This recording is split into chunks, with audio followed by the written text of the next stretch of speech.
In this video, we are going to have a quick recap about many topics related to ecology like habitat and niche, concept of habitat and niche width and overlap, fundamental and realized niche, resource partitioning and character displacement.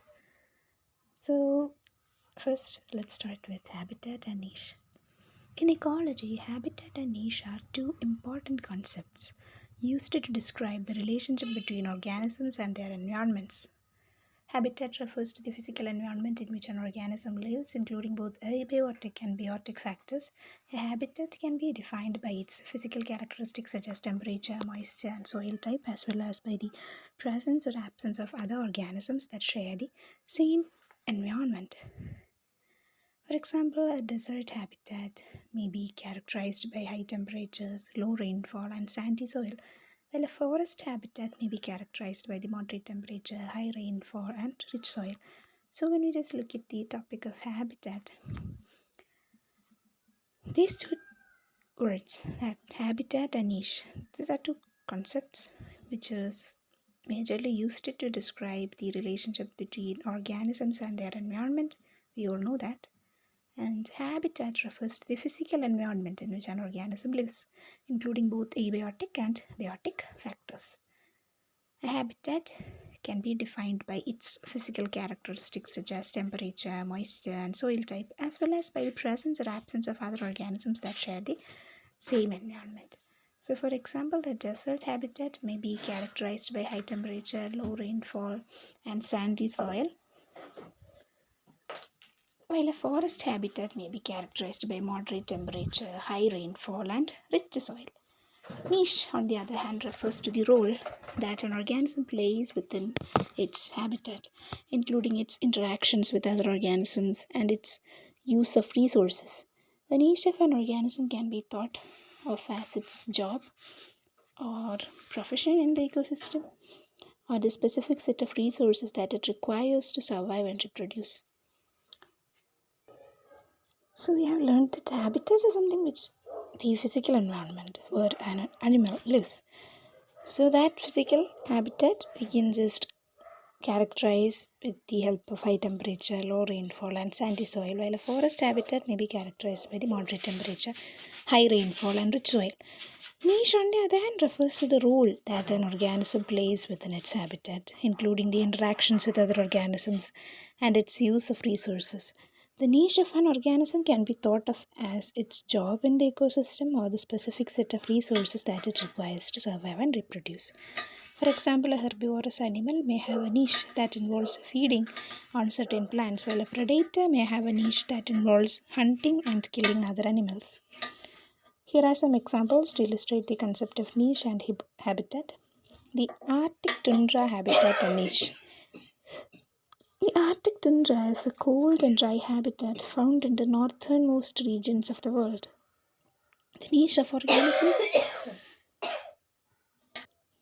So, the Arctic tundra habitat is a cold and dry habitat found in the northernmost regions of the world. The niche of the organisms living in this habitat is characterized by short growing season and limited plant growth. Herbivores such as lemmings feed on low-lying vegetation, while carnivores such as Arctic foxes feed on these herbivores. The tropical rainforest habitat and niche. The tropical rainforest is a warm and wet habitat found in equatorial regions. The niche of the organisms living in this habitat is characterized by a high level of competition for resources due to the high diversity of plant and animal species. For example, toucans have a niche that involves feeding on fruit, while sloths have a niche that involves feeding on leaves. The intertidal zone habitat and niche. The intertidal zone is a habitat found along the shoreline where the ocean meets the land. The niche of the organisms living in this habitat is characterized by a constantly changing environment as the tide goes in and out. Some organisms, such as barnacles, are adapted to living in areas that are submerged at high tide, while others, such as crabs, are adapted to living in areas that are exposed at low tide. The desert habitat and niche. The desert is a hot and dry habitat found in arid regions of the world. The niche of the organisms living in this habitat is characterized by the need of need to conserve water and tolerate high temperatures. For example, desert plants have a niche that involves storing water in their tissues, while desert animals such as camels have a niche that involves conserving water by excreting concentrated urine. In conclusion, understanding the concepts of habitat and niche is important for understanding the relationship between organisms and their environments.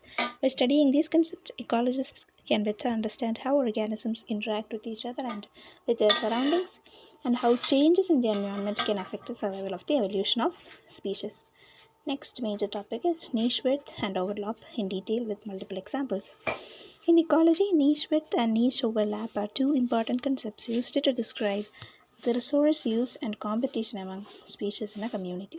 So, niche width refers to the range of resources that a species can use and range of environmental conditions it can tolerate. It is a measure of the breadth of the species' ecological niche. Species with a wide niche width can use a variety of resources and can tolerate a wide range of environmental conditions, while species with a narrow niche width are more specialized and have a limited range of resources and environmental conditions that they tolerate. Niche overlap, on the other hand, refers to the extent to which the ecological niches of two or more species overlap. When two or more species have similar resource requirements and environmental tolerances, they may compete for these resources, resulting in niche overlap. The degree of niche overlap can vary from complete overlap, where two or more species use exactly the same resources, to minimal overlap, where two or more species use only a few of the same resources. Here are some examples to illustrate the concepts of niche width and niche overlap. Birds in a forest habitat. In a forest habitat, different bird species may have different niche widths depending on the resources they use. For example, woodpeckers have a narrow niche width because they specialize in using dead wood for food and nesting sites, while generalist species like chickadees have a wide niche width because they can use a variety of resources such as seeds, insects, and berries. If two bird species have similar resource requirements, such as two woodpecker species, they will have high niche overlap and may compete for resources. Next, lizards in a desert habitat. In a desert habitat, different lizard species may have different niche widths and overlap depending on their ability to tolerate high temperature and low water availability. For example, some lizard species may be able to tolerate high temperature and therefore have a wider niche width, while others may be limited to cooler microhabitats and have a narrower niche width. If two lizard species have similar temperature requirements, they will have high niche overlap and may compete for limited resources such as shade and water. Bats in a tropical rainforest habitat. In a tropical rainforest habitat, different bat species may have different niche widths and overlap depending on the resources they use for food and roosting sites. For example, fruit eating bats have a wide niche width because they can use a variety of fruits for food, while nectar eating bats have a narrow niche width because they specialize in using flowers for food. If two bat species have similar food requirements, they will have high niche overlap and may compete for resources. So, which are the major examples?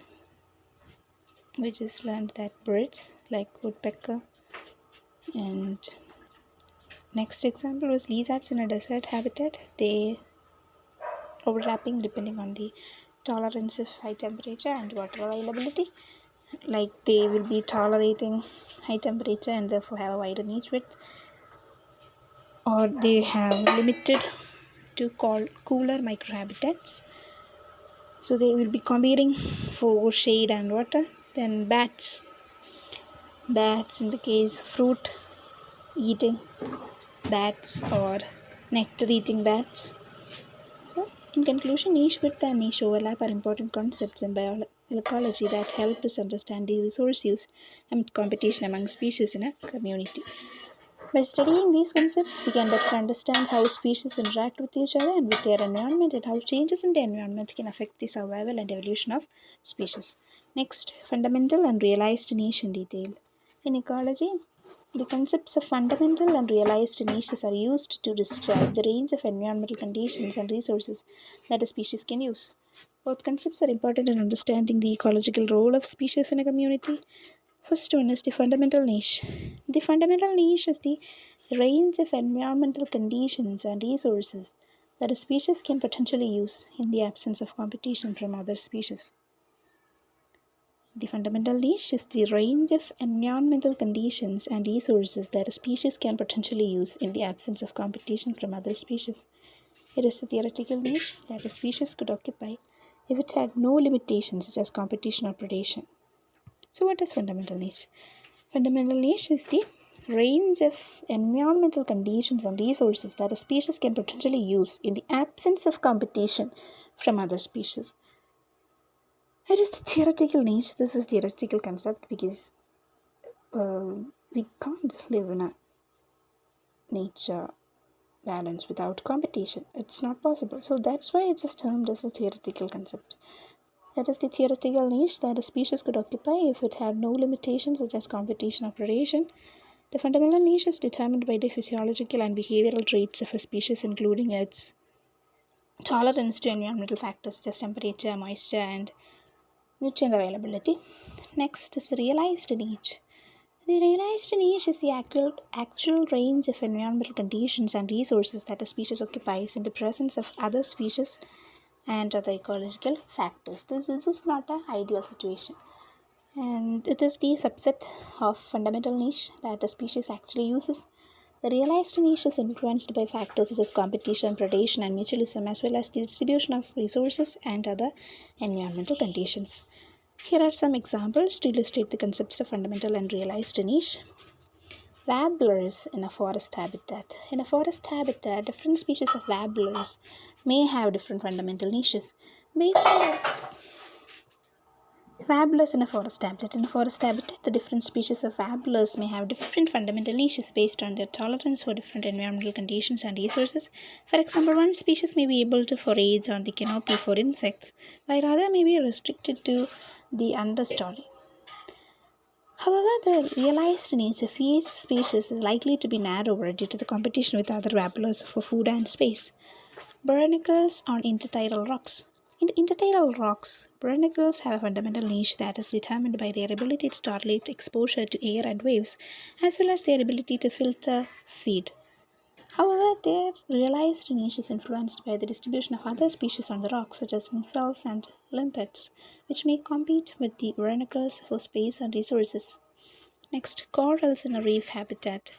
In a coral reef habitat, different species of corals have different fundamental niches based on their ability to tolerate different water temperature and light levels. However, the realized niche of each species may be influenced by factors such as competition with other corals for space and nutrients, predation by grazers such as parrotfish, and mutualistic relationships with symbiotic algae. In conclusion, the concepts of fundamental and realized niches are important in understanding how species interact with each other and with their environment. By studying these concepts, we can better understand the factors that limit the distribution and abundance of species, as well as the ecological roles that they play in a community. Next topic, resource partitioning. Resource partitioning is a process by which competing species use different resources or use the same resource in different ways to avoid competition and exist in a community.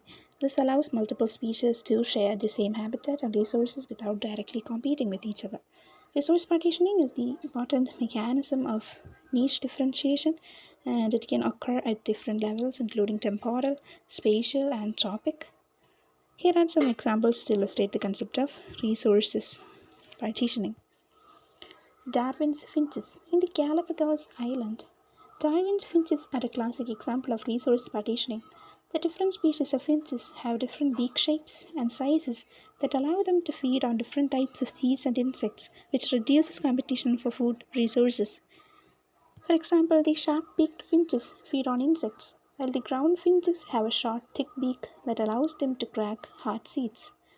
Next, hummingbirds. In hummingbird community, different species of hummingbirds feed on different types of flowers or on the same flowers at different times of the day, which reduces competition for nectar. For example, some hummingbirds have long beaks that allow them to feed on deep-throated flowers, while others have short beaks that are better suited for shallow flowers.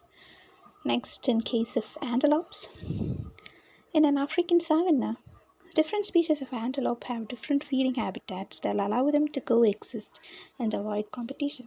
For For example, the impala and gazelle feed on different types of grasses and shrubs, which reduces competition for food.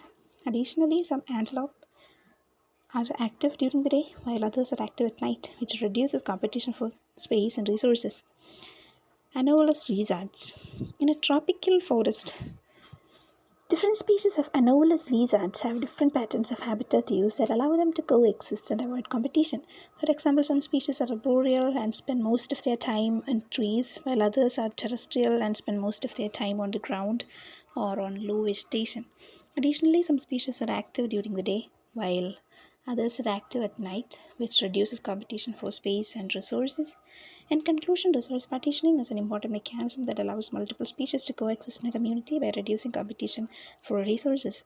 By studying the ways in which species partition resources, ecologists can better understand the factors that shape the structure and diversity of ecological communities. Resource partitioning types.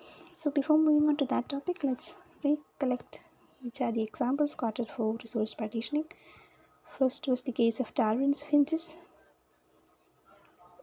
different beak shapes associated with that, and different beak sizes associated with that, like seeds, insects, food resources. Sharp beaked finches feed on insects, while the ground finches have a short, thick beak that allows them to crack hard seeds. In case of hummingbirds, we have learned that they have different beak, long beak or short beak allows them to feed on deep-throated flowers. And in case of antelope like impala and gazelle. And in case of anomalous lizards, different types of anomalous lizards which prefer with different parts of habitat, like some are terrestrial, some are on low vegetation, some spend time on trees. So these are the examples, like Galapagos Island finches, Darwin's finches, antelopes like gazelle and impala, and then hummingbirds, different types of hummingbirds, and then anomalous lizards. Okay, then we will be learning about the types of resources. Different types of resource partitioning. Temporal resource partitioning. Species may use the same resource at different times, such as feeding during different times of the day or season. This reduces competition for the resource and allows multiple species to coexist. Next, spatial resource partitioning. Species may use different parts of the same habitat or different habitats altogether, reducing competition for space and resources. So first one was temporal resource partitioning. Temporal in the sense something related to temperature. Something related to time. Temporal, something related to time. So, partitioning the resources according to the time duration, like morning, evening, or something like that. So, spatial resource partitioning, I'm sorry for making that mistake.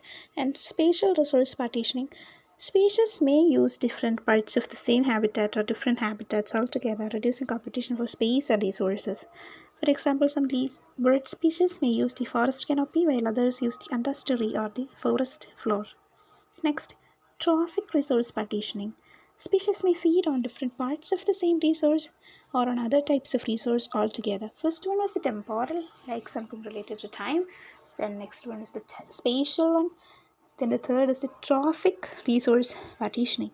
Species may feed on different parts of the same resource or on different types of resources altogether. For example, some fish species may feed on plankton, while others feed on benthic organisms, reducing competition for food. They will be feeding on different trophic levels. Next, morphological resource partitioning. Species may have different physical characteristics such as body size or beak shape that allow them to use the same resource in different ways. For example, some bird species may have long beaks that allow them to feed on deep-throated flowers, while others have short beaks that are better suited for shallow flowers. Next, behavioral resource partitioning. Species may use different behaviors or strategies to exploit the same resource. For example, some bird species may use hovering or perching to feed on insects, while others may use probing or pecking. Overall, resource partitioning is an important mechanism that allows multiple species to coexist in community by reducing competition for resources. By studying the ways in which species partition resources, ecologists can better understand the factors that shape the structure and diversity of ecological communities. So, there are different types like temporal resource partitioning, spatial resource partitioning, trophic resource partitioning, morphological resource partitioning, behavioral resource partitioning, etc. Next topic is character displacement. Character displacement is a phenomenon that occurs when species evolve different traits in response to competition for resources such as food or habitat. When two closely related species occur in the same geographical area, they may compete for resources, which can lead to evolution of different traits that reduce competition and allow the species to coexist. Here are some details of the character displacement. Types of displacement. Morphological character displacement. This occurs when the competing species evolve different physical traits such as body size or shape that allow them to use different resources. For example, two species of Galapagos finches, Geospiza fortis and Geospiza fuliginosa, have evolved different beak sizes that allow them to feed on different types of seeds. Behavioral character displacement. This occurs when the competing species evolve different behaviors that reduce competition for resources. For example, two species of damselflies, Enelgma borelli and Enelgma signatum, have evolved different mating behaviors that reduce competition for mates. Importance of character displacement. Character displacement is important because it can reduce competition between species and promote coexistence, which can increase biodiversity. By evolving different traits that allow them to use different resources, species can partition resources and reduce competition, which can lead to the formation of diverse ecological communities. So, examples of character displacement. Galapagos finches. As mentioned earlier, two species of Galapagos finches like Geospiza fortis and Geospiza fuliginosa have evolved different beak sizes that allow them to feed on different types of seeds. On islands where only one species occurs, the beak sizes are more similar, but on islands where both species occur, there is a greater difference in beak size, indicating that character displacement has occurred. Next, anolis lizards. In the greater Antilles, several species of anolis lizards have evolved different body sizes and limb lengths that allow them to use different parts of the habitat. On islands where two or more species occur, there is a greater difference in body size and limb length than on islands where only one species occurs, indicating that character displacement has occurred. Next, ravens finches.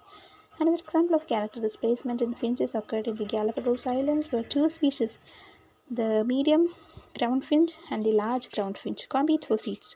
The medium ground finch has a smaller beak size and feeds on smaller seeds, while the large ground finch has a larger beak size and feeds on larger seeds. On islands where both species occur, the beak sizes are more divergent than on islands where only one species occurs, indicating that character displacement is occurred.